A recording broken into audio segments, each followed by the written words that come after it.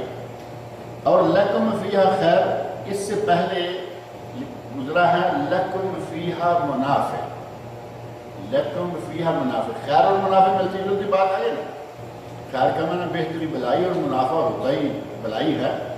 اب نام منافع دے کر کھائیں سود تو وہ تو بہتری نہیں ہے نا، منافع کے نام سے سود کھائیں اس میں خیر نہیں ہے، نہ ہی وہ منافع ہے۔ نام بدلنے سے کسی چیز کی حقیقت تو نہیں بدل جاتی۔ شراب ہے، اب اس کو آپ جو چاہیں، عرب لوگ پتہ کیا کہتے ہیں شراب کو؟ مشروبات روحانیہ، شراب کو مشروبات روحانیہ یعنی روحانی مشروبات۔ اب اتنی نجس، اتنی پلید اور اتنی گندی چیز جسے نبی صلی اللہ علیہ وسلم نے ام الخبائث کہا کہ تمام برائیوں تمام گناہوں کی جڑ شراب ہے۔ اب اس کا نام کتنا خوبصورت رکھا، المشروبات الروحانیہ، یعنی روحانی مشروبات جنہیں پی کر آدمی کی روح پرواز کرنے لگتی۔ ایسا نام دینے سے کیا وہ حلال ہو جائے؟ وہ حرام ہی رہے۔ منافع آج کل بینکوں والوں نے خاص طور پر یہ سلسلہ بڑا شروع کر رکھا ہے، وہ کہیں گے جی اتنا پرسنٹ منافع دیں گے، وہ نہیں کہتے سود دیں گے، اتنا پرسنٹ منافع دیں گے۔ کوئی کہے گا فائدہ دیں گے، نام بدلنے سے اصلیت نہیں بدلتی۔ شراب کو آپ زمزم کہیں گے تو شراب رہے گا، اور شراب کو کوئی بری نیت سے پیشاب کہے گا تو وہ زمزم ہی رہے گا، اس کی حقیقت نہیں بدلے گی۔ اور یہ ہے بھی بات کہ بعض لوگوں کو اللہ رب العزت ایسی توفیق ہی نہیں دیتا کہ وہ کسی خیر کی چیز سے خیر حاصل کر سکے۔ کئی لوگوں کے بارے میں پتہ چلتا ہے، بلکہ کئی لوگوں کو سنا گیا یہ کہتے ہوئے کہ یار زمزم کا کوئی مزہ نہیں آتا۔ کیا خیال ہے اس آدمی کے بارے میں جو کہے کہ زمزم کا کوئی مزہ نہیں ہوتا، پینے سے کوئی مزہ نہیں آتا؟ روحانیت کی کمی ہے یا نہیں اس کو؟ اب پتہ نہیں اس کو شراب پینے سے شاید واقعی وہ روحانی سرور ملتا ہوگا جسے زمزم میں مزہ نہیں آتا، جسے مکہ میں رہنے میں سکون نہیں ملتا، دنیا کے کس ملک میں اسے سکون ملے گا؟ اللہ رب العزت نے ارشاد فرمایا کہ تمہارے لیے لکم فیہا خیر، تمہارے لیے ان اونٹوں میں خیر ہے۔ پہلے فرمایا لکم فیہا منافع، تمہارے لیے ان میں فائدے ہیں، منافع ہیں۔ اور فائدے پچھلے درس میں نے ذکر کیا تھا کہ آپ ان کی اون استعمال کرتے ہیں، بس بھیڑوں کی خاص طور پر، بھیڑوں کی، اونٹوں کی، بکریوں کی، بعض بکریاں ہیں بڑی لمبی لمبی اون والی ہوتی ہیں، اون استعمال کی جاتی ہیں، پھر ان پر سواری کی جاتی ہے اور ان پر باربرداری کی جاتی ہے، اس پہ سوار ہونا جائز ہے، اس پہ کچھ بدن لاد کے ادھر ادھر آپ لے جاتے ہیں۔ بیل گائے پہ تو عموماً نہیں لادا جاتا، لیکن اونٹ جو ہے وہ تو اسی کام کے لیے ہوتا ہے۔ یہ سارے معاملات جو ہیں وہ جائز ہیں۔ اور ایک حدیث پچھلے درس میں نے ذکر کی تھی کہ نبی صلی اللہ علیہ وسلم نے ایک آدمی کو دیکھا کہ وہ اپنے ساتھ سواری کو گھسیٹ کے لے کے جا رہا ہے، یعنی چلا کے لے کے جا رہا ہے، تو ارشاد فرمایا ارکب علیہا، اس پہ سوار ہو جاؤ۔ تو وہ اپنی طرف سے دلیل پیش کرتے ہوئے کہتے ہیں، ظاہر کہ یہ صحابی ہیں، کہتے ہیں کہ یہ قربانی کا ہے۔ آپ نے فرمایا ارکب علیہا، قربانی کا ہے تب بھی تم اس پہ سوار ہو جاؤ۔ اب تم اس پہ سوار ہونے کی بجائے اسے اپنے اوپر سوار کیے ہوئے ہو، کھینچ کے لے کے جا رہے ہو۔ سواری اللہ نے تمہارے استعمال کے لیے آخری دم تک رکھی ہے، ذبح ہونے تک تم فائدہ اٹھا سکتے ہو۔ اللہ نے فرمایا لکم فیہا خیر، تمہارے لیے اس میں بھلائی ہے، بہتری ہے۔ اور ہمارا امت اسلامیہ کا ایک امتیاز یہ ہے کہ اللہ نے ہر خیر کا کام، ہر خیر والی چیز جو ہے وہ ہمارے لیے لکھ رکھی ہے۔ آپ اندازہ کرتے ہیں، کبھی الفاظ سنتے ہیں تو پتہ چلتا ہے فَإِنَّ خَيْرَ الْحَدِيثِ کتاب اللہ، مشہور کلمہ نا، ہر جمعہ میں ہر خطبہ میں ہم سنا ہے فَإِنَّ خَيْرَ الْحَدِيثِ کتاب اللہ، بہترین بات، بہترین کلام اللہ کی کتاب ہے۔ وہ کن کی ہے؟ ہمارے لیے ہے یا نہیں؟ قرآن کریم ہے۔ وخیر الہدی ہدی محمد صلی اللہ علیہ وسلم، خیر الہدی ہدی محمد صلی اللہ علیہ وسلم، بہترین طریقہ حضرت محمد مصطفیٰ صلی اللہ علیہ وسلم کا طریقہ ہے۔ وہ کن کے لیے ہے؟ ہمارے لیے۔ خیر یوم طلعت علیہ الشمس یوم الجمعہ، جتنے دنوں پر سورج طلوع ہوتا ہے ان سب دنوں میں سے بہترین دن جمعہ کا دن ہے۔ جمعہ کا دن کن کے لیے ہے؟ ہمارے لیے۔ کہا جا سکتا ہے کہ جمعہ کے دن عیسائی بھی زندہ ہیں، یہودی بھی زندہ ہیں، فلاں بھی زندہ ہیں، تو یہ کیا ہوا کہ جمعہ ہمارے لیے ہے؟ عیسائیوں کو، یہودیوں کو ان کے دن دیے، یہودیوں کو یوم السبت دیا گیا، اس کا انہوں نے جو حال کیا، پھر ان کا جو حال ہوا یوم السبت کو انہوں نے جو اپنے کرتوت دکھائے، اللہ رب العزت نے انہیں بندر بنا دیا۔ قرآن کریم میں سورہ بقرہ شروع میں یہ الفاظ سارے موجود ہیں، کونوا قردۃ خاسئین، بدترین بندر ہو جاؤ۔ عیسائیوں کو یوم الاحد، سنڈے، اتوار دیا گیا۔ عیسائیوں نے اتوار کا جو حال کیا وہ آپ کے سامنے ہے، یعنی ساری دنیا کے عیسائیوں میں سے شاید چند لوگ اتوار کے دن کے گرجے میں جاتے ہوں گے، ورنہ کوئی پرواہ نہیں ہے۔ اللہ رب العزت نے مسلمانوں کو یہ توفیق دی کہ انہیں جمعہ دیا اور وہ جمعے کو سنبھالے ہوئے ہیں۔ جمعہ سنبھالے ہوئے یا نہیں؟ چاہے اتحیات میں جا کے ملیں لیکن مل جاتے ہیں جا کے۔ ساری رات والی بال کھیلتے رہیں گے، کرکٹ کھیلتے رہیں گے، یہ کر رہے ہیں وہ کر رہے ہیں، جتنے کام ہیں سارے روک کے رکھے ہوتے ہیں اور سمجھتے ہیں کہ جمعے کی چھٹی آ گئی، ویکینڈ آ رہا ہے۔ یہ اس وقت کرتے کرتے کرتے کرتے سحری کے قریب جا کے سوئیں گے اور پھر کب اٹھیں گے؟ جب پتہ چلتا ہے ادھر ادھر سے کسی طریقے سے کہ اب تو جماعت کھڑی ہوئے، اٹھے، بھاگم بھاگ وضو کیا، تھوڑا پانی ڈالا، پانی نہائے، بلکہ حیدرآبادی زبان میں پانی نہائے۔ اب دودھ نہانے والے تو نظام گئے نا، پانی نہائے اور مسجد میں جا پہنچے، دیکھا تو امام نے جماعت شروع کر دی۔ ہمارا حال جمعے کا بھی یہ ہو چکا ہے، لیکن پھر بھی الحمدللہ جمعے کا اہتمام ہے۔ اچھا لباس پہنتے ہیں، آگے پیچھے نہائیں یا نہائیں اس دن ضرور نہاتے ہیں۔ یہ بے نماز تو بعض ہیں صاف ستھرے نظر آئیں گے، لیکن ہو سکتا ہے کہ مہینوں سے نہ نہائے۔ مسلمان جمعے کو کوشش کر کے نمازی آدمی نہا لیتا ہے، تو ہم نے جمعے کی قدر کی، الحمدللہ مسلمان قدر کرتے ہیں۔ آج بھی اگر کوئی آدمی آپ کو سارے سال میں نماز پڑھتا نظر نہ آئے تو جمعے میں نظر آ جائے گا، آگے پیچھے نہ صحیح۔ 40 نمازوں میں سے ایک نماز وہ پڑھ لیتا ہے، اور وہ جمعے کی جو 8 کے نمازی ہیں، جمعہ 8 ہوتا ہے نا، گنتی کر کے میں نے کئی مرتبہ کہا کہ جمعہ ہوتا ہفتہ 7 دن کا ہے، لیکن جمعہ 8 کہتے ہیں کیونکہ جمعہ سے لے کے اگلا جمعہ بھی شامل کریں تو 8 ہی ہو جاتے ہیں، لیکن اگلے ہفتے کا ایک دن شامل کریں، ورنہ جمعہ سے لے کے جمعرات تک ہفتہ مکمل ہو گیا، ہوتے ہیں کتنے 7 دن، اگلا جمعہ بھی شامل کر لیں، 2 جمعے اور باقی کے دن مل کے ہو گئے 8 × 5 = 40 نمازیں بنتی ہیں، 39 چھوڑ دیتا ہے لیکن جمعے کو پہنچ جاتا ہے۔ تو ہم نے کچھ نہ کچھ تو قدر کی نا جمعے کی۔ اللہ رب العزت نے ہمیں جمعہ دیا، ہم نے جمعے کی قدر کی، اور اللہ کے نبی صلی اللہ علیہ وسلم فرماتے ہیں کہ سب دنوں سے بہترین دن جو ہے وہ جمعے کا ہے۔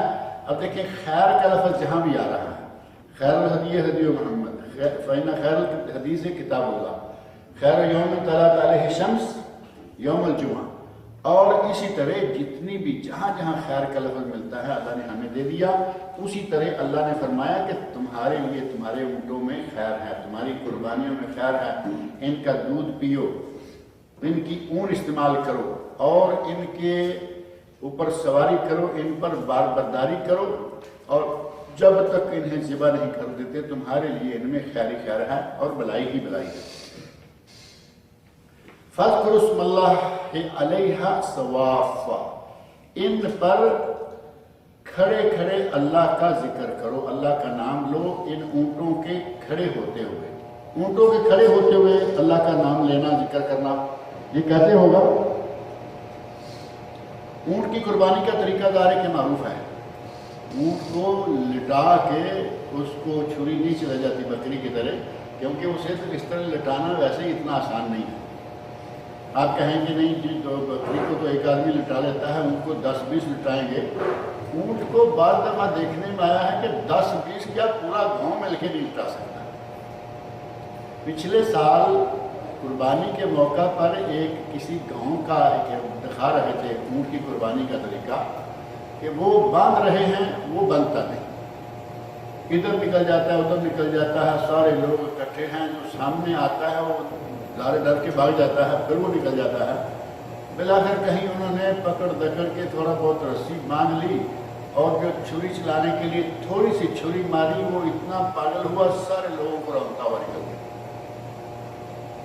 اور ایسے جانور کو ذبح کرنے کے لیے نبی صلی اللہ علیہ وسلم نے طریقہ بھی وہ بتا دیا کہ ایسا ہونے ہی نہ پائے کہ وہ بھاگے اور تمہیں اسے لٹانا پڑے، لٹا نہ پاؤ۔ فرمایا کہ اس کے آگے 2 پاؤں ہیں، پیچھے 2 پاؤں ہیں، آگے والے 2 پاؤں میں سے بایاں پاؤں اس کو اٹھا کے اس کے کندھے کے ساتھ باندھ دیں۔ اب یہاں سے اگر رسی باندھ دیں گے تو یہ کھڑا ہو گیا، یہ 3 پہ رہ گیا، آگے کا 1 اور پیچھے کے 2۔ اب اسے اس طرح ذبح کرنے کی کوئی ضرورت نہیں ہے، اس کی جو شاہ رگ ہے یہاں مارتے ہیں نیزہ، شاہ رگ میں جو گڈھا ہے وہ ظاہر ہے تو اوپر والا نہیں ہے، نیچے والا ہے، یہ جو پاؤں کے ساتھ ہوتا ہے۔ اصل جو اس کی شاہ رگ ہے وہ تو یہاں ہے نا، گردن لمبی ہے، منہ جا کے اوپر ہے، اصل شاہ رگ یہ جگہ ہے۔ یہاں چھرا بچہ جو بھی چیز ہے وہ مارتے ہیں، اور وہاں سے خون بہنا شروع ہو گیا، بچہ مارا اچانک۔ اب اس میں آپ کو صرف اپنے آپ کو بچانا ہے، بچہ مارے ہٹ جائیں، اور مارنے والے تجربہ کار ہوتے ہیں۔ ایک پچھلے سال ایک ویڈیو دیکھی، اس میں کچھ چیزیں غیر شرعی بھی تھی، لیکن بڑا تعجب ہوا۔ ایک باڑہ ہے، باڑے میں میرا خیال ہے کوئی 25-30 اونٹ ہوں گے، شاید آپ لوگوں نے کسی نے دیکھا ہوا۔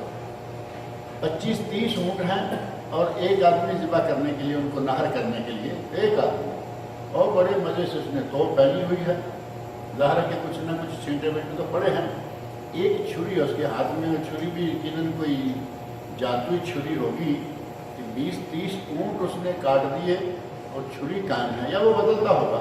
ویڈیو میں ایسے دکھا رہے ہیں کہ آرام سے گزرتا ہوا آ رہا، اور یہ جگہ چونکہ اس نے ایسے کاٹنی ہے، اونٹ کے پاس ایسے آتا ہے جیسے کہ کچھ بھی نہیں ہے، ایسے کرتا ہے، وہ جگہ کٹ جاتی ہے، وہاں سے پانی جو ہے وہ خون جو ہے وہ بہنا شروع ہو جاتا ہے۔ یہاں سے نکل کے اسے معلوم ہے کہ یہ میں قریب کھڑا ہوا تو یہ مجھے اونٹ بھی پکڑ لے گا، اونٹ بھی تو ہر تکلیف میں محسوس کرتا ہے نا کہ وہ مجھے مارے گا، منہ مارے گا، پاؤں مار دے گا، کچھ بھی ہو جائے۔ یہاں ایسے کر کے وہ پیچھے کی طرف آرام سے نکل جاتا ہے، تھوڑی دور جا کے کسی دوسرے کو جا کے مار دیتا ہے، ادھر آ کے تیسرے کو مار دیتا ہے۔ میرا خیال ہے کہ شاید 15-20 منٹ کی وہ ویڈیو ہوگی، میں نے وہ ساری دیکھی، تو وہ دیکھتے دیکھتے 25-30 اونٹ جو ہیں اس نے گرا دیا۔ یہ نہر کا طریقہ، لیکن وہ انداز صحیح نہیں تھا، کیونکہ ایک اونٹ کے سامنے چھری تیز کرنا جائز نہیں، اور ایک گرے ہوئے کے سامنے دوسرے کو گرانا وہ بھی صحیح نہیں ہے، لیکن انداز جو ہے وہ وہی ہے کہ، اور وہاں کوئی پاؤں بھی نہیں باندھا اس نے، کہ پاؤں بندھے ہوئے ہوں، کوئی پاؤں نہیں باندھا، یہ بھی سنت کی خلاف ورزی تھی۔ ایسے ہی کھڑا چاروں پہ کھڑا ہے، ظاہر ہے کہ جب خون نکل جائے گا اونٹ آٹومیٹک گر جائے گا۔ تو صوافہ جو ہے، فاذکروا اسم اللہ علیہا صوافہ، اونٹوں کو کھڑے کھڑے ہونے کی حالت میں ہی تم ان پر اللہ کا ذکر کرو، بسم اللہ اللہ اکبر۔ چھری وہ ساری عموماً نے دیکھا تو ایسے مارتا تھا، یعنی ایک تو ہے نا کہ ایسے سیدھی کر کے میں، اگر اس سے زیادہ قریب ہونا پڑتا ہے تو تھوڑا ایک سائڈ ایسے، یہ اونٹ ہے سائڈ سے گیا، ایسے کر کے چھری ماری اور پیچھے کی طرف ہٹ گیا، اونٹ سے بھی محفوظ اور کام بھی ہو گیا۔ دیکھتے دیکھتے 25-30 اونٹ نے گرا لیے، اور اللہ رب العزت نے فرمایا فاذکروا اسم اللہ علیہا صوافہ، قربانی کے اونٹوں پر کھڑے ہونے کی حالت میں جب وہ صف بستا، صواف صف ہے نا، یعنی آپ نے لائن میں لگا رکھے ہیں، کھڑے کھڑے ہونے کی حالت میں ان پہ اللہ کا ذکر کرو۔ فَإِذَا وَجَبَتْ جُنُوبُهَا، اور جب ان کے پہلو، جمع جنوب، جمع کا معنی جانب کہتے ہیں پہلو، جب ان اونٹوں کے پہلو زمین پر لگ جائیں، یعنی جب وہ خون نکل جانے سے کمزور ہو جاتا ہے، 3 پاؤں ہیں پہلے ہی، تو وہ سمجھے کہ ہوش ہوتے ہوئے بھی اپنے آپ کو سنبھال نہیں سکے گا، بیٹھ جائے گا اور آہستہ آہستہ خون نکلتے اس کی جان نکل جائے گی۔ جیسے ہی اس کی جان نکل جائے گی، اس کے بعد اس کا چمڑا اتارنا اور اس کا گوشت بنانا وہ جائز ہو جائے گا۔ اگر اس میں ابھی جان باقی ہے تو آپ اس کا چمڑا نہیں اتار سکتے، کیونکہ وہ تو تکلیف ہوگی نا بلا وجہ کی۔ اور زندہ جانور کا کوئی ٹکڑا کاٹ کے اگر کہے کہ یہ تو کافی بڑا ہے اور کچھ تھوڑا بہت حصہ نکال کے ہم گوشت بناتے ہیں، وہ جائز نہیں ہے۔ ما قطع من البہیمۃ وہی حیۃ فہو میت۔ نبی صلی اللہ علیہ وسلم کا ارشاد ہے کہ اگر کوئی آدمی کسی جانور کو زندہ ہونے کی حالت میں اس کا کچھ حصہ نکال کے کاٹ کے کھائے گا تو وہ مردار ہے۔ مردار تو حلال ہے، حرام ہے نا، یعنی اونٹ گر گیا، بیٹھ گیا، بے بس ہو گیا لیکن ابھی زندہ ہے، آپ چاہیں کہ اس کی کوئی ٹانگ کا یا کسی جگہ سے گوشت نکال کے نہیں کھا سکتے جب تک پوری طرح اس کی روح پرواز نہ کر جائے گی، پوری طرح ڈیڈ نہ ہو جائے گا۔ اور ڈیڈ تو میرے خیال نہیں کہنا چاہیے اسے، ظاہر ہے کہ روح تو اس کی نکلے گی، جان نکل جائے گی، جب تک وہ بے جان نہ ہو جائے، اس کی ساری روح نکل نہ جائے، اس وقت تک اس میں سے گوشت نہیں کاٹا جائے گا۔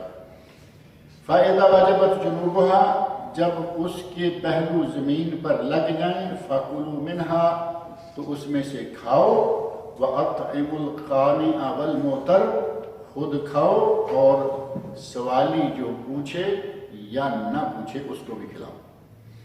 اب آیت کا یہ جو حصہ ہے نا کہ سوالی جو آ کے پوچھے اس کو بھی دو اور جو نہیں پوچھتا اس کو بھی دو۔ القانع کا معنی ایک تو یہ ہے کہ وہ سوالی ہے، دوسرا قانع کا معنی ہے کہ وہ قناعت کر کے بیٹھا ہوا ہے، اپنے گھر میں ہے، وہ نکلا نہیں کہ میں قربانی کا گوشت لے کے آ جاتا ہوں کہیں سے کہ بھائی تھوڑا ہمیں دے دو، وہ ایسا نہیں کرتا، بلکہ وہ قربانی کے گوشت کے انتظار میں یقیناً ہے کہ کوئی بھیجے گا تو گوشت کھائیں گے، لیکن وہ گوشت کے پیچھے بھاگتا نہیں، یہ ہے قانع۔ اور دوسرا ہے المعتر، جو کہ سوال بھی کرتا ہے۔ کچھ لوگوں نے دیکھا کہ قربانی ہو رہی ہو تو قریب آ جاتے ہیں، وہ یہ نہیں کہہ رہے کہ ہمیں گوشت دو، لیکن آ کے قریب کہیں رک گئے، بیٹھ گئے، گزرتے ہوئے دیکھا، مقصد یہ ہوتا ہے کہ یہ بھی گوشت بنائیں گے تو چلے ہمیں تھوڑا مل جائے گا۔ تو اللہ رب العزت نے فرمایا کہ خود کھاؤ، قانع کو کھلاؤ اور معتر کو کھلاؤ، 3 حصے ہو گئے سیدھے سیدھے۔ اور قانع معتر جو ہیں اصلاً میں سوالی ہیں، اس اعتبار سے 2 حصے بھی بنتے ہیں۔ علماء نے اس سلسلہ میں کہا کہ اگر گوشت کو 2 حصوں میں تقسیم کر لیں، ایک حصہ خود کھا لیں، ایک حصہ غریبوں مسکینوں میں بانٹ دیں تو کوئی حرج نہیں۔ بعض نے کہا کہ قانع اور معتر میں ایک زائر بھی آتا ہے جو کہ آپ کا کوئی واقف پہچان والا دوست ساتھی ہے، وہ بھی ان میں آتا ہے، لہذا ایک حصہ غریب مسکین کے لیے، ایک حصہ زائر قریبی رشتہ دار کے لیے، اور ایک حصہ گھر کے لیے، 3 ہو گئے۔ یعنی آپ کے لیے حق ہے کہ 2 حصے کر کے ایک کھا لیں اور ایک بانٹ دیں۔ بانٹنے والا ظاہر ہے کہ آپ اپنے دوست احباب کو بھی دیں گے، پڑوسیوں کو بھی دیں گے، اور جو دور والے ہیں ان کو بھی دیں گے۔ اور اگر کوئی غیر مسلم آپ کے پڑوس میں مقیم ہے تو آپ قربانی کا گوشت اسے بھی دے سکتے ہیں، قربانی کا گوشت غیر مسلم کو بھی دیا جا سکتا ہے۔ تو اللہ رب العزت شامہ وَأَطْعِمُوا الْقَانِعَ، اور قانع وہ مسکین جو سوال کرنے سے رکا ہوا ہے اسے بھی کھلاؤ، والمعتر اور سوال کرنے والے مسکینوں کو بھی کھلاؤ۔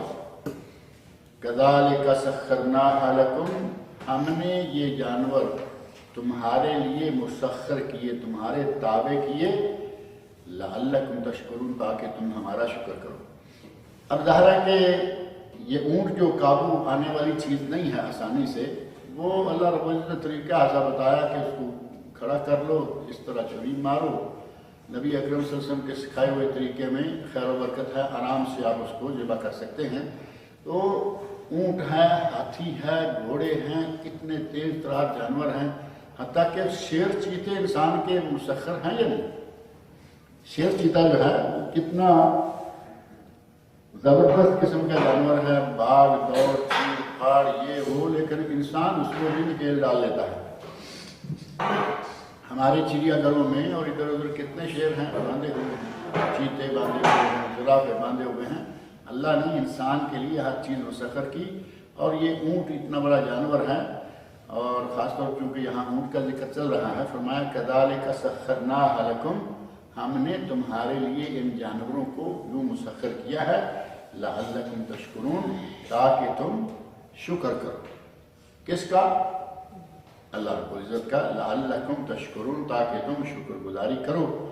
اور آگے قربانی کا فلسفہ آ رہا ہے، لن ینال اللہ لحومھا ولا دماؤھا، اللہ کو قربانی کا گوشت نہیں پہنچتا، نہ قربانی کا خون پہنچتا ہے۔ یعنی ہم پیسہ خرچ کرتے ہیں، قربانی کا جانور خریدتے ہیں، اور جانور کو ذبح کرتے ہیں، پھر کھا خود جاتے ہیں، خون زمین میں گیا اور گوشت پیٹ میں گیا، خون زمین میں گیا، گوشت پیٹ میں گیا، اللہ کو کیا گیا؟ ہم نے ذبح کی اللہ کے لیے اور کھا گئے خود۔ اللہ رب العزت کی رحمتیں دیکھیں ہمارے لیے کتنی ہیں۔ اللہ رب العزت خود فرما رہے ہیں کہ ہمیں لن ینال اللہ، اللہ کو نہیں پہنچتی، لحومھا، نہ کوئی چیز اس کے گوشتوں میں سے، قربانی کے گوشتوں میں سے، ولا دماؤھا، اور نہ ہی اس کے خونوں میں سے۔ خون کا کوئی حصہ نہیں جاتا، گوشت کا کوئی حصہ نہیں جاتا، تو اللہ کو جاتا کیا ہے؟ وَلَٰكِن يَنَالُهُ التَّقْوَىٰ مِنكُمْ، اللہ کو تمہارے دلوں کا تقویٰ جاتا ہے، اللہ کو تمہارے دلوں کا تقویٰ پہنچتا ہے۔ اور دلوں کا تقویٰ کیا ہے؟ آپ نے جانور خریدا، آپ کو کسی قسم کی کوئی رو رعایت، آپ کے ذہن میں یہ نہیں ہے کہ ہم آج جانور لیں گے، قربانی کریں گے، اور اس جانور کو ہمارے لوگوں میں دکھائیں گے، پھرائیں گے، محلے میں، گلی میں، بازار میں۔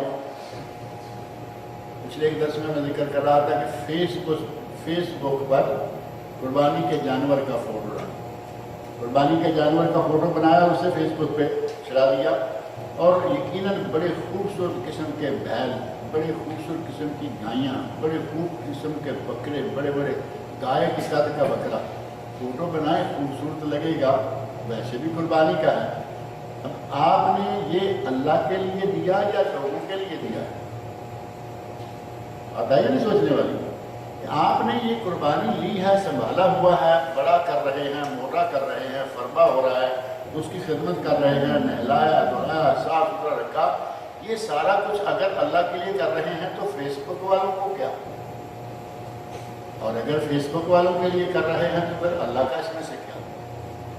نبی اکرم صلی اللہ علیہ وسلم ارشاد فرماتے ہیں ایک حدیث قدسی میں کہ اللہ کہتا ہے کہ اگر کسی نے کوئی میرے لیے کوئی کام کیا اور اس میں کسی غیر کو بھی شامل کر دیا تو میں اسے چھوڑ دیتا ہوں۔ اگر کسی نے میرے لیے کام کیا، عبادت کی اللہ کے لیے، قربانی کرنا عبادت ہے یا نہیں؟ عبادت کی اللہ کے لیے، لیکن اس میں غیر اللہ کو بھی شامل کر دیا، اللہ کہتا ہے کہ میں اسے اسی کے لیے چھوڑ دیتا ہوں، کیونکہ وہ اغنی الشرکاء عن الشرک، اللہ شریکوں سے بے نیاز ہے، اللہ کا کوئی شریک نہیں ہے۔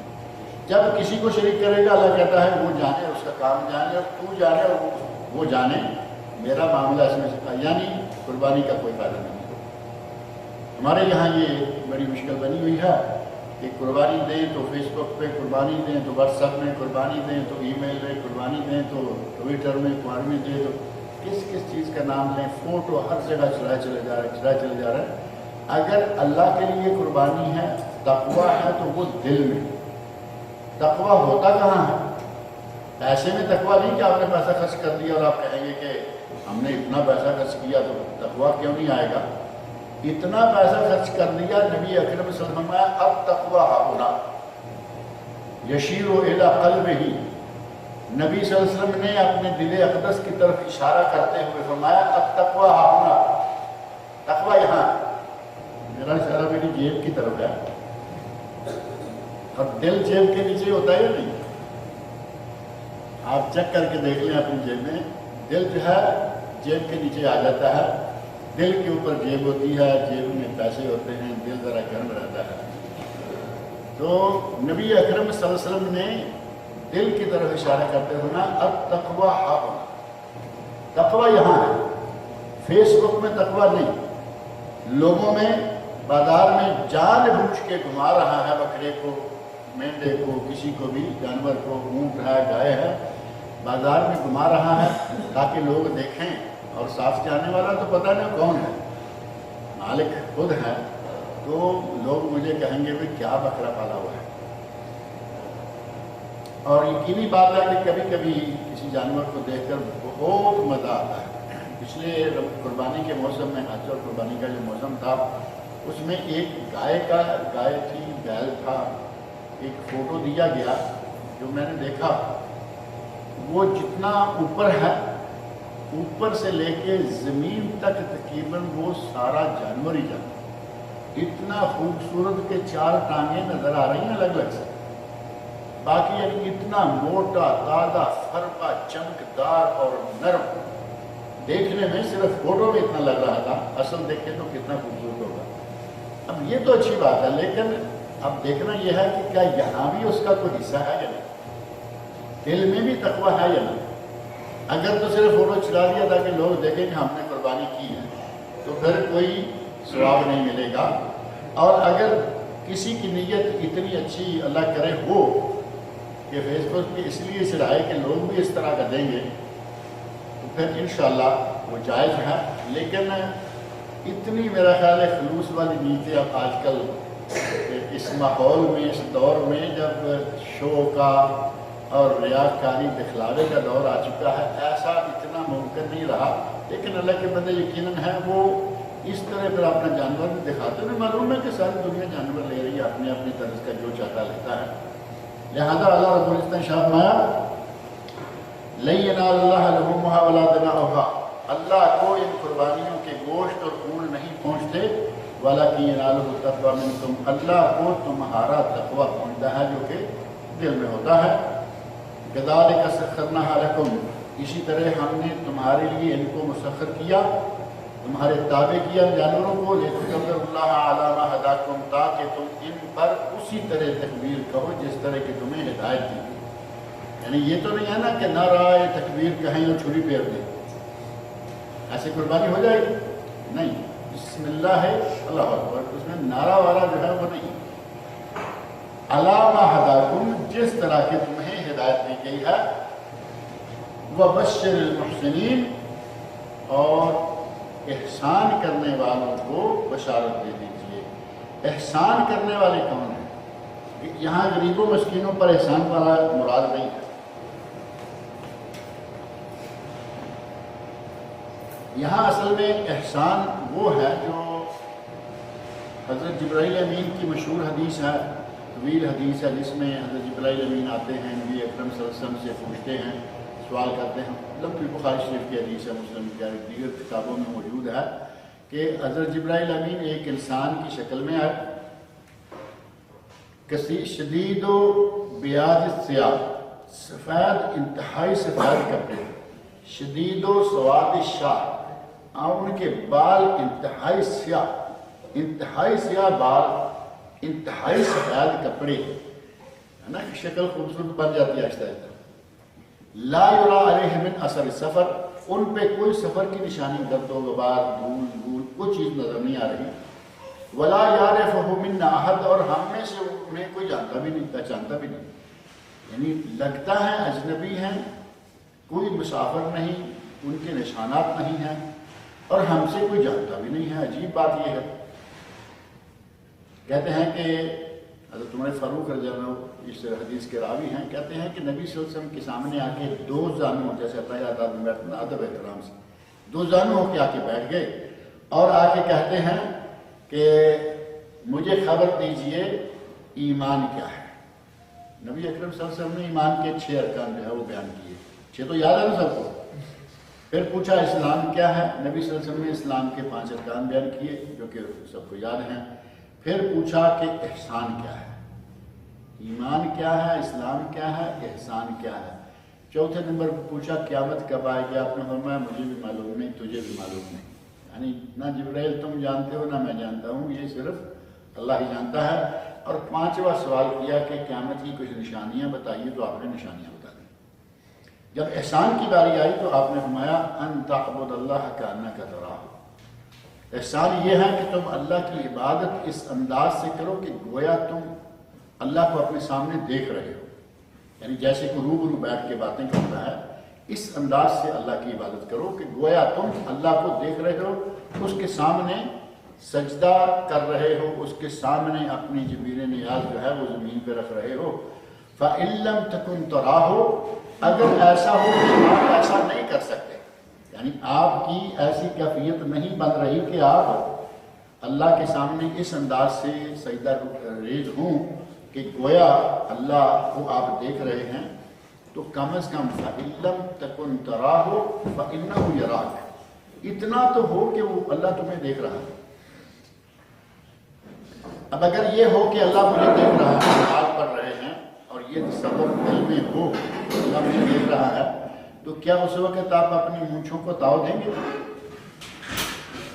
آپ نے اگر یہ دل میں یقین ہے کہ اللہ مجھے دیکھ رہا ہے، ہمارے یہاں تو مونچھیں زیادہ رکھنے کی عادت نہیں، کچھ لوگوں کی مونچھیں بھی بڑی بڑی ہوتی ہیں، وہ نماز پڑھتے ہوئے ساتھ ایک ہاتھ ادھر والا ایک کان ہے اوپر والا نکالا اور یہ ادھر گول تاؤ دے رہے ہیں، ادھر سیدھا کر دیا۔ دوسرا جو ہے وہ کئی لوگوں کو عادت ہوتی ہے، آپ نے دیکھا ہوگا مونچھوں والا بھی اور ہماری پارٹی جو ہے وہ یہ کر رہے ہیں، نماز بھی پڑھ رہے ہیں اور یہ سارے کرتوت بھی ساتھ۔ اگر یہ تصور آ جائے اللہ کو دیکھ رہا ہوں، بہت بڑی بات، شاید اللہ تعالیٰ کچھ لوگوں کو دیتا ہوگا یہ، لیکن اتنا ہماری پہنچ سے، میں اپنی بات کرتا ہوں میری پہنچ سے باہر ہے، لیکن اتنی پہنچ تو ہونی چاہیے کہ اللہ مجھے دیکھ رہا ہے، میں نماز پڑھ رہا ہوں۔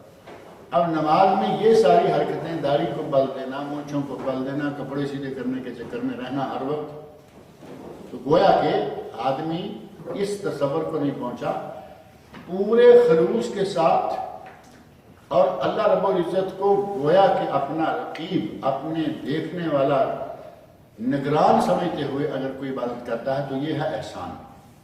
اللہ نے فرمایا وَبَشِّرِ الْمُحْسِنِينَ، اے میرے نبی احسان کرنے والوں، خلوص کے ساتھ، ریاکاری کے بغیر، لوجہ اللہ جو قربانیاں دینے والے ہیں، لوجہ اللہ جو عبادتیں کرنے والے ہیں، ان کو بشارت دے دیجئے۔ اگر اللہ رب العزت کے یہاں کسی عمل کی مقبولیت چاہیے تو اس کے لیے ضروری ہے کہ ہم مکمل طور پر خالص اللہ کے لیے عبادت کریں، اس میں کسی قسم کے ریاکاری، یہ فیس بک کی لائن، یہ ساری چیزیں جو ہیں اس عبادت سے بچا کے رکھنی چاہیے۔ اللہ تعالیٰ مجھے اور آپ سب کو قرآن کریم پڑھنے، سننے، سمجھنے اور اس کے احکام پر عمل کرنے کی توفیق عطا۔ اگر آپ لوگ لیٹ نہ ہو گئے ہوں تو تھوڑا سا یہ پڑھ لیں یا کیا خیال ہے؟ مولانا کوئی چانس ہے؟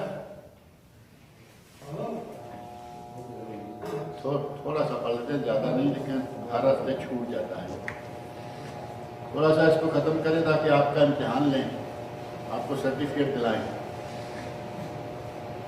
امتحان کی نیت ہے کسی کی یا نہیں؟ کوئی مشکل سوال نہیں ہوتے، میں آپ کو پرانا رزلٹ موقع بتاتا رہتا ہوں کہ ہمارے امتحان میں کبھی کوئی فیل نہیں ہوا، اس سے آپ اندازہ کر سکتے ہیں کہ ہم کتنا زبردست امتحان لیتے ہیں۔ کبھی پچھلے دنوں میں ایسا نہیں ہوا، پچھلے سالوں میں کہ کبھی نہ کبھی کسی نہ کسی کتاب کا امتحان ہوتا رہا، آج تک کوئی ایسا موقع نہیں آیا کہ کوئی فیل ہوا، بلکہ چھوٹے چھوٹے بچے نمبر لے جاتے ہیں اور پاس ہو جاتے ہیں۔ لہٰذا یہ نہ گھبرائیں کہ یہ امتحان کا نام کیا لے رہا ہے، اس میں کچھ بھی نہیں ہے، آپ کی معلومات تھوڑی بہت جیسی بھی ہوں گی، انشاءاللہ ہم اس میں تعاون کرتے ہیں پاس کرانے کے لیے۔ ہم تو یہ نہیں چاہتے کہ تم فیل کر کے یہاں سے بھگا دیں، ہم تو یہ چاہتے ہیں کہ آپ پاس ہوں، سرٹیفکیٹ لیں، آپ کے لیے اچھا ہو کہ بھائی ایک جگہ ہم بیٹھتے ہیں، وہاں پڑھتے ہیں، سیکھتے ہیں اور وہاں سے ہمیں یہ سرٹیفکیٹ ملا ہے۔ لہذا یہ نہیں سمجھنا نیم صاحب میں بوڑھے ہو گیا، اب امتحان دینے کی باری آ گئی۔ بھائی امتحان لینے والے بھی ایسے ہی ہیں، دینے والے کیسے ہیں؟ اللہ کے دین کو سیکھتے سکھاتے من المہد الی، یاد ہے کسی کو؟ من المہد الی اللحد، یعنی بچے کا جو پالنا ہوتا ہے اس کو مہد کہتے ہیں۔ بچے کے پالنے سے لے کے قبر کی لحد، یہ سارا سفر ہمارا علم کے لیے ہوتا ہے، سیکھتے رہنا چاہیے. جب موقع آ جائے تو امتحان دینے کے لیے کوئی ایسی مشکل نہیں ہے.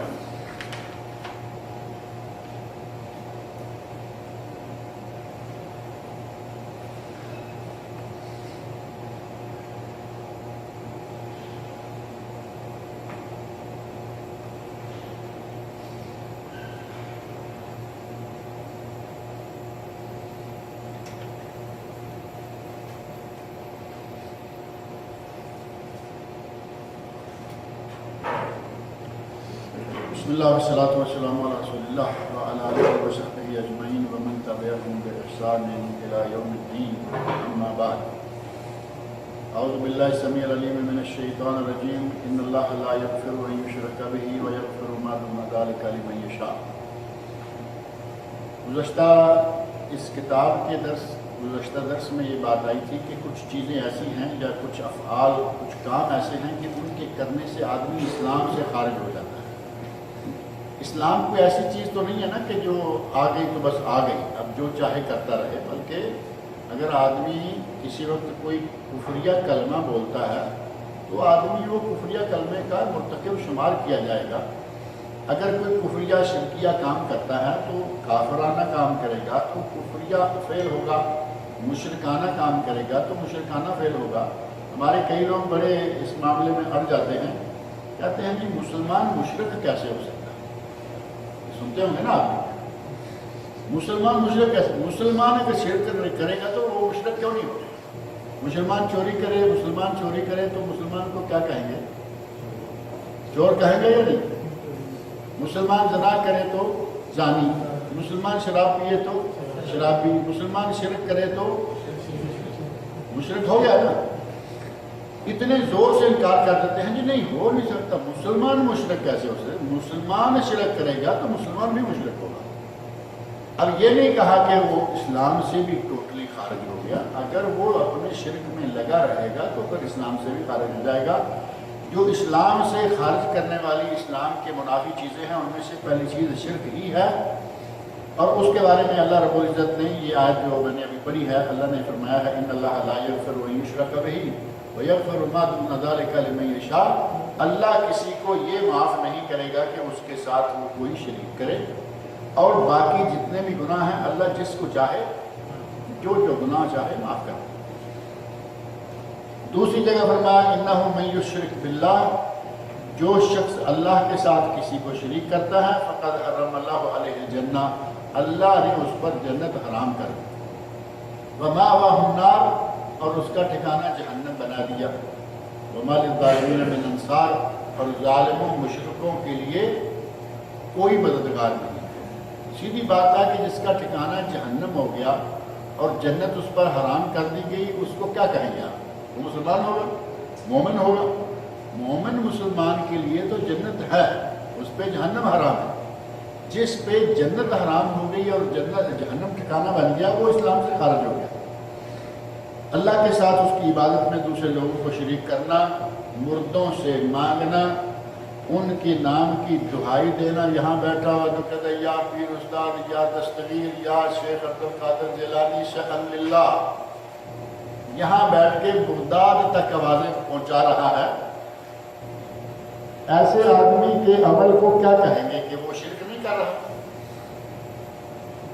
یہاں بیٹھا ہوا ہو اور بغداد والے کو آوازیں دے. بغداد والا اگر زندہ ہوتا، موبائل آپ کے ہاتھ میں ہوتا، مان لیتے کہ آواز صحیح گئی. اب وہ مر چکا ہے، قبر میں موبائل سسٹم کوئی نہیں ہے، یا کوئی ہے نیٹ ورک قبر میں جانے والا؟ قبر میں نیٹ ورک کام نہیں کرتا، وہاں موبائل نہیں کرتا.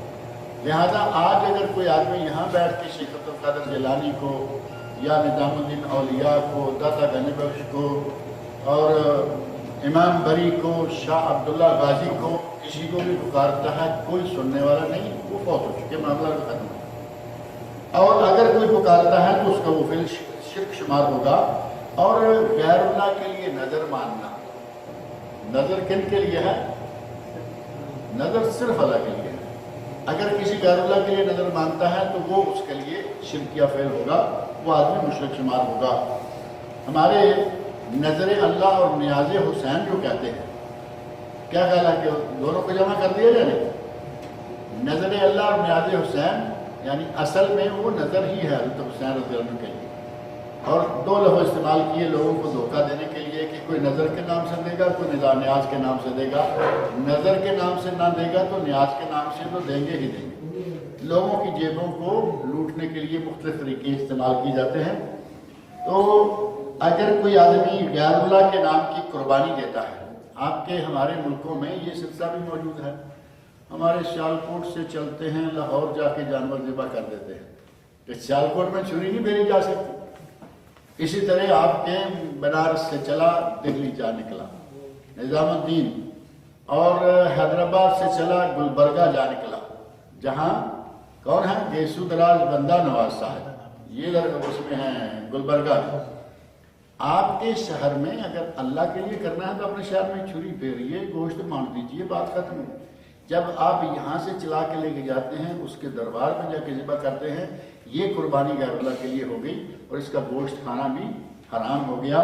جو چیزیں حرام اللہ نے قرآن میں شمار کی ہیں، پچھلے دنوں یہ درس تھا نا کہ جانوروں میں سے حرام کون کون سا ہے، وما اہل بہ لغیر اللہ وما اہل لغیر اللہ بہ، دو جگہ پر یہ الگ الگ الفاظ میں، جن کا معنی ایک ہی الفاظ تھوڑے آگے پیچھے ہے، مفہوم ایک ہے کہ جو غیر اللہ پر کر دیا جائے وہ حرام ہو گیا۔ حرام چیزوں میں اس جانور کو بھی شمار کیا گیا، لیکن ہمارے یہاں وہ بھی چلتا ہے۔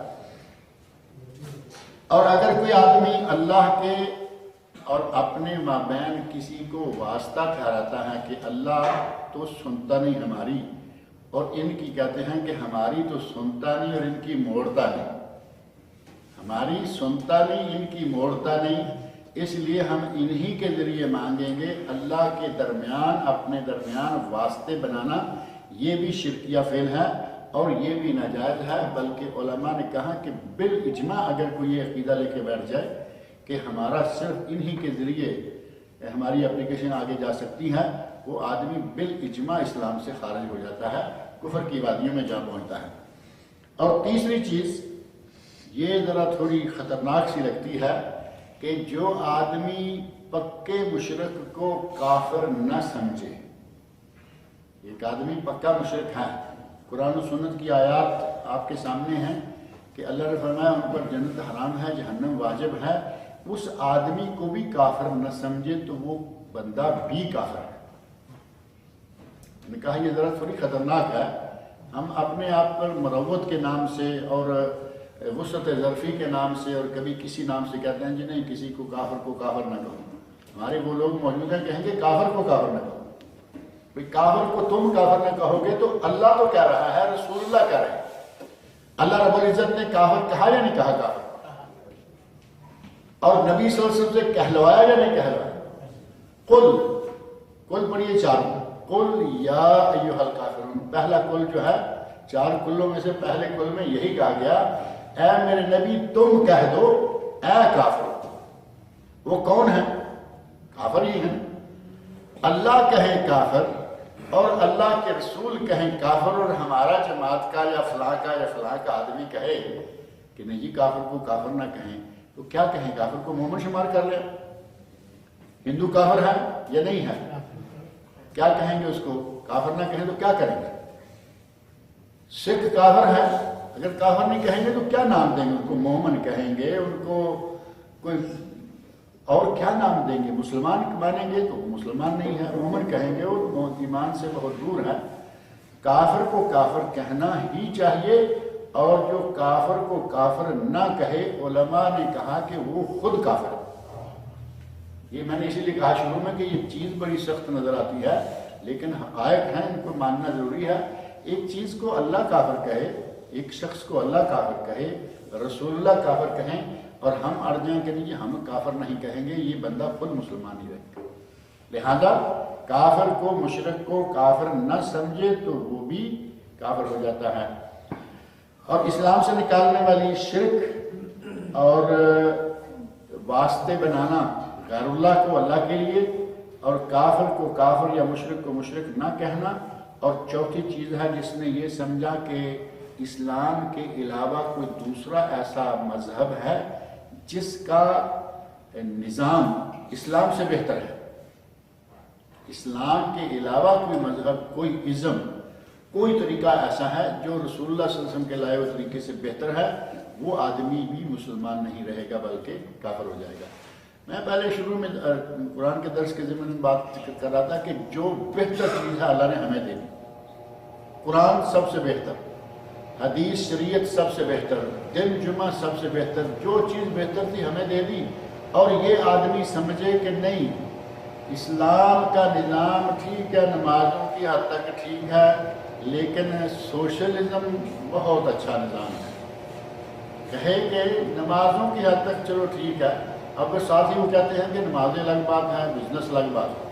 جس آدمی نے بزنس کو اسلام سے الگ سمجھا وہ آدمی بھی مسلمان نہیں رہے، کیونکہ اسلامی اصول تجارت موجود ہیں، اسلامی اصول صنعت موجود ہیں، اسلامی اصول زراعت موجود ہیں، اسلامی اصول حکومت موجود ہیں، اسلامی اصول نظام و عدالت موجود ہیں۔ اسلام میں کیا نہیں ہے کہ آدمی کہے کہ نہیں جی نمازوں کی حد تک تو ٹھیک ہے اور باقی کاموں میں سوشلزم اچھا ہے۔ اگر کوئی ایسا کہتا ہے تو وہ آدمی بھی مسلمان نہیں رہے گا بلکہ اسلام سے نکل جائے گا، کیونکہ سب سے جامع، کامل اور مکمل ترین دین اسلام ہے، اور سب سے بہترین طریقہ حکمرانی کا ہو یا کچھ بھی ہو وہ اسلام ہی ہے۔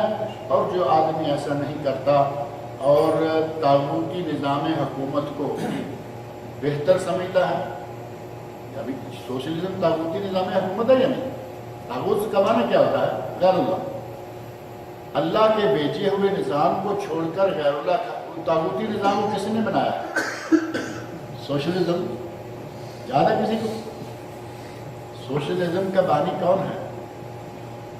اتنی معلومات کیوں کم ہے آپ کی؟ یہ تو جنرل نالج کی بات ہے۔ موزے تنگ، چائنا کا موزے تنگ ہے جس نے یہ نظام دیا، اور پھر چائنا پر آج تک اس کا نظام جو ہے وہ رائج ہے، چل رہا ہے۔ موزے تنگ کو اچھا سمجھیں رسول اللہ صلی اللہ علیہ وسلم سے، یا اس کے نظام کو اچھا سمجھیں نظام شریعت سے، وہ آدمی مسلمان کیسے رہے؟ کچھ لوگوں نے کوشش کی اپنے بعض اسلامی ملکوں میں اس نظام کو، سوشلزم کو لانے کی، لیکن منہ کی کھائی، پھر کہا کہ نہیں جی ہمیں تو وہ سوشلزم نہیں چاہیے، ہم تو اسلامی سوشلزم لائیں گے۔ لوگوں نے کہا جتنے بھی چاہے پینترے بدلو، وہ بات وہی ہے، ہمیں سوشلزم نہیں چاہیے، وہ اسلامی ہو یا غیر اسلامی۔ اللہ کے نبی کی لائی ہوئی شریعت سے کسی دوسرے نظام کو بہتر سمجھنے والا مسلمان نہیں رہتا۔ اللہ رب العزت ہمیں اسلام پر قائم رکھے، زندہ رکھے تو ایمان پر رکھے، اور ہماری موت آئے تو ایمان پر موت آئے۔ وما علینا الا البلاغ۔ کوئی سوال ہو تو لگے آپ کر دیجیے۔ یہ آپ نے کہا اولیاء کرام کو سورس نہیں بنانا چاہیے، حضور صلی اللہ علیہ وسلم کو بنانا چاہیے؟ نہیں، میں نے نہیں کہا کہ رسول اللہ صلی اللہ علیہ وسلم کو سورس بنائے۔ نہیں مطلب آپ کیا واسطہ کسی کا نہیں، واسطہ اللہ کے ساتھ بندے کا ڈائریکٹ رابطہ ہونا چاہیے اور اللہ سے مانگے۔ حضرت ایک واقعہ لگے ہاتھوں میں ذکر کر دوں، حضرت عمر فاروق کے زمانے میں قحط سالی ہو گئی، بڑا مشہور واقعہ ہے، لوگ سارے بیان بھی کرتے ہیں، جانتے بھی ہیں، لیکن اس کے اندر جو سبق ہے ہمارے لیے وہ نہیں ہم سبق پڑھ پاتے۔ قحط سالی ہو گئی، حضرت عمر فاروق رضی اللہ عنہ کے پاس لوگ آئے، کہا امیر المومنین بارش نہیں ہو رہی تو کچھ کریں۔ امیر المومنین حضرت عمر فاروق رضی اللہ عنہ نبی صلی اللہ علیہ وسلم کی قبر مبارک پر نہیں گئے، وہاں بیٹھے بیٹھے نبی صلی اللہ علیہ وسلم کو آواز نہیں دی، بلکہ حضرت عباس رضی اللہ عنہ کے گھر گئے اور کہا کہ عباس تم نبی صلی اللہ علیہ وسلم کے چچا ہو اور نیک انسان ہو، خاندان نبوت کے فرد ہو، ہمارے ساتھ چلو دعا کرنا ہے۔ عباس رضی اللہ عنہ زندہ تھے، ساتھ لے کے گئے۔ اگر نبی صلی اللہ علیہ وسلم کا واسطہ ڈالنا جائز ہوتا تو حضرت عمر فاروق وہ ڈالتے، نہیں ڈالا۔ اس کا مطلب یہ کہ کسی بڑے سے بڑے یا چھوٹے سے چھوٹے کا واسطہ نہیں ڈالا جائے گا، وہ فرشتہ ہو، وہ ولی ہو، وہ نبی ہو، وہ چاہے کوئی بھی ہو۔ واسطہ اللہ کا ڈائریکٹ بندے سے، ڈائریکٹ ڈائلنگ بندے کی اور اللہ کی ڈائریکٹ ڈائلنگ ہے۔ اب یہ جائز ہے کہ کسی نیک آدمی کے پاس آپ چلے جائیں اور اس سے دعا کروائیں، یہ جائز ہے، اس حد تک واسطہ جائز ہے۔ آدمی مر چکا ہے اور آپ اس کا واسطہ ڈال رہے ہیں، وہ تو بیچارہ ہماری دعاؤں کا خود محتاج ہو گیا۔ ہم کہیں گے کہ نیک ولی ہماری دعاؤں کے کیوں محتاج ہے؟ اگر کسی ولی کی قبرستان سے گزرتے ہوئے کسی ولی، اور قبروں میں یقیناً بہت سارے ولی ہوتے ہیں، میں تو ظاہر ہے کہ نہیں معلوم نا کہ اس میں کون کون ہے، قبروں میں نیک بھی ہوتے ہیں، بد بھی ہوتے ہیں، قبرستان کے پاس سے گزریں تو کون سی دعا کی جاتی ہے؟ السلام علیکم یا اہل القبور۔ معنی اس کا کیا ہے؟ اے قبروں والوں تم پر اللہ کی طرف سے سلامتی۔ ہم تو ان کو دے کے آتے ہیں۔ دعا کس کے لیے کی؟ قبر والے کے لیے۔ کس سے؟ اللہ سے، کہ اے قبروں والوں تم پر اللہ کی طرف سے سلامتی ہو۔ اب جس کے لیے ہم دعائیں مانگ رہے ہیں اس سے مانگیں گے تو عقل کا بھی تو جنازہ نکلا ہوا لگے گا یا نہیں؟ عقل تو تب ہے کہ ہم اس سے مانگیں جو دے سکتا ہے، وہ تو دے نہیں سکتا، وہ تو معاملہ ختم ہو گیا۔ اور نبی سے بڑا دنیا میں کوئی ہو نہیں سکتا۔ جب عمر فاروق نے نبی سے نہیں مانگا تو ہم کسی دوسرے تیسرے کے پاس کرتے ہیں۔ بارک اللہ فیکم۔